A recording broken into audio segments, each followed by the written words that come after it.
That's Larimer. Catti-Brie.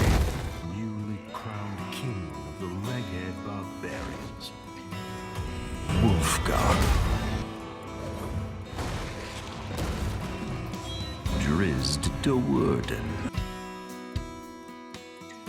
And who invited her to the party? Embrace the magic. Greetings fellow wizards, today we're going to talk about D&D Dark Alliance that was released in 2021, developed by Took Games that was acquired by Wizards of the Coast and later rebranded to Invoke Studios. Also in March of the same year we actually got an expansion for this game, Echoes of the Blood War, that included a new character and 2 dungeons. So having not played the game before and knowing now that it's going to be delisted in less than 1 month, I decided to play and see for myself if it's as good or bad as people used to say. Having recently played Sword Coast Legends and enjoying the game a lot, despite all the initial criticisms, I wanted to see for myself what I would think of this game. So yeah, let's talk about character creation. Well, there's no real customization at the start. You get to choose between the 4 companions and the Tiefling Warlock, but as you gain levels with your chosen hero, you get to unlock new skills, new abilities, and also put points in your attributes. And one thing I have to say is that they all feel very unique in their playstyle. Auralla was a nice addition because she uses elemental magic a lot. I only played with her on a few missions, but I found her to be very interesting, and she has an amazingly strong ultimate, as you can see here.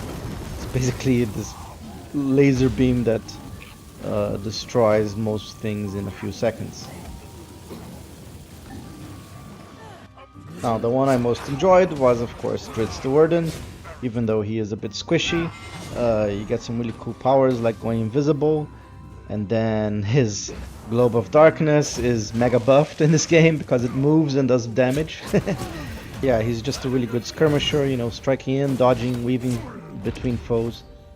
His ultimate is summoning Guinevere, which is very nice because the Panther just goes around killing things while you're basically dancing around the battlefield, which is very much like the books.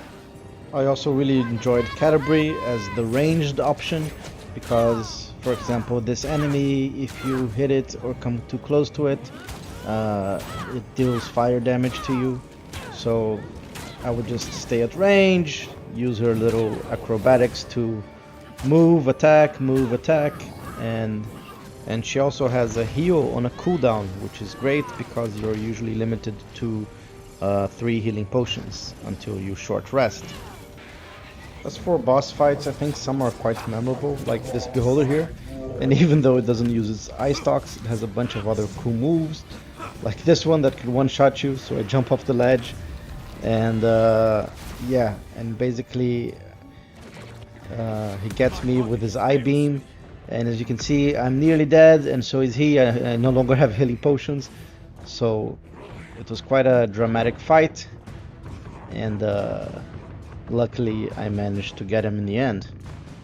I mean, you even get to fight a badass white dragon, so as you can see here, I'm evading its breath while shooting arrows into it, and then it flies away, so I have to use ballista to make it go back down. Very cool. Now, this isn't to say that the game doesn't have its issues. For example, you can cheese some encounters with Catti-Brie just by staying at range and shooting enemies from a point where either they won't move towards you or simply don't register you at all. But suffice to say, I didn't have this problem with any other character, and you don't have to use cheese if you don't want to.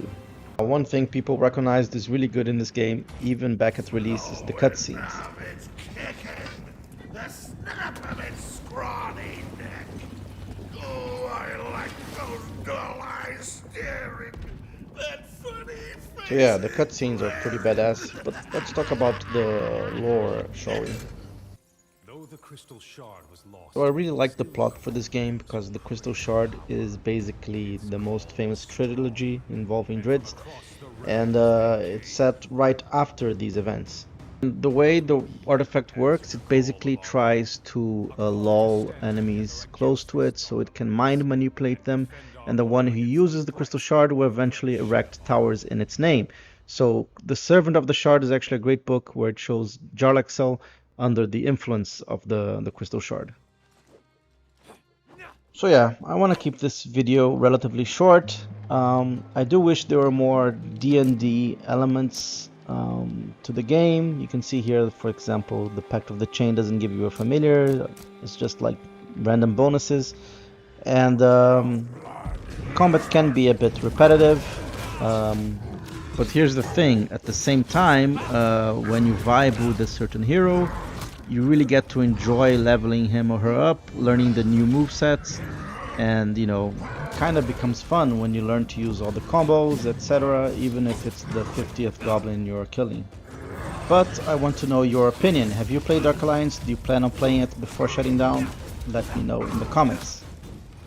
Thank you for watching, fellow wizard, and may magic be with you.